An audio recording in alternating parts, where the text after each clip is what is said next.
நடுக்கடலில் பற்றி எறிந்த கப்பல், ஒரே நேரத்தில் விரைந்து சென்ற ஹெலிகாப்டர், விமானம், கடற்படை கப்பல், பயணிகளை காப்பாற்றும் வீர தீர செயல்.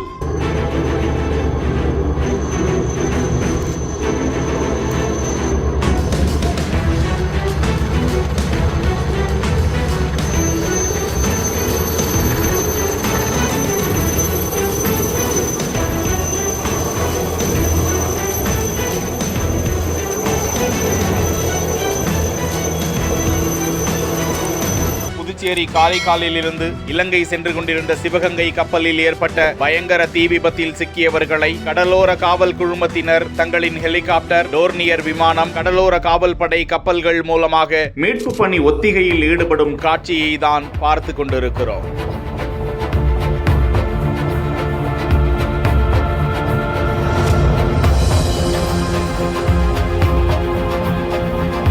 முதலில் சௌரியா, அமேயா, அன்னிபெசன், ராணி அவந்திபாய் உள்ளிட்ட கப்பல்களில் இருந்து ராட்சத குழாய்கள் மூலமாக உயர் அழுத்தத்தில் நீரை பீச்சி அடித்து தீ கட்டுக்குள் கொண்டு வரப்பட்டது. அதனைத் தொடர்ந்து தேடல் மற்றும் மீட்பு பணிகளுக்கு பயன்படுத்தப்படும் செட்டாக் ரக ஹெலிகாப்டர், டோர்னியர் விமானம் வரவழைக்கப்பட்டு தீ விபத்தில் இருந்து தங்களை தற்காத்துக் கொள்ள கப்பலில் இருந்து கடலில் குதித்த பயணிகளை தேடும் பணி நடந்தது. பின்னர் ஹெலிகாப்டர் மூலமாக நடுக்கடலில் தத்தளித்துக் கொண்டிருந்த பயணிகள் தத்ரூபமாக மீட்கப்பட்டனர்.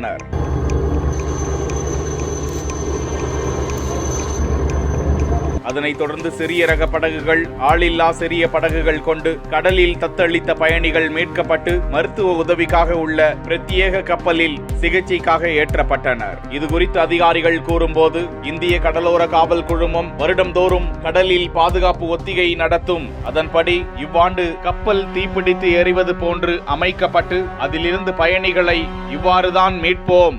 எப்போதும் தயார் நிலையில் வீரர்கள், பேரிடர் மீட்பு குழுவினர் தயார் நிலையில் இருப்பார்கள் என அதிகாரிகள் கூறினர். இந்நிகழ்ச்சியை காண்பதற்கு நாகை மாவட்ட ஆட்சியர் ஆகாஷ், காரைக்கால் மாவட்ட ஆட்சியர் சோமசேகர் அப்பாராவ் என ஏராளமானோர் அங்கு குழுமியிருந்து வீரதீர செயலில் துணிகரமாக ஈடுபட்ட வீரர்களுக்கு பாராட்டுக்களை தெரிவித்துக் கொண்டனர்.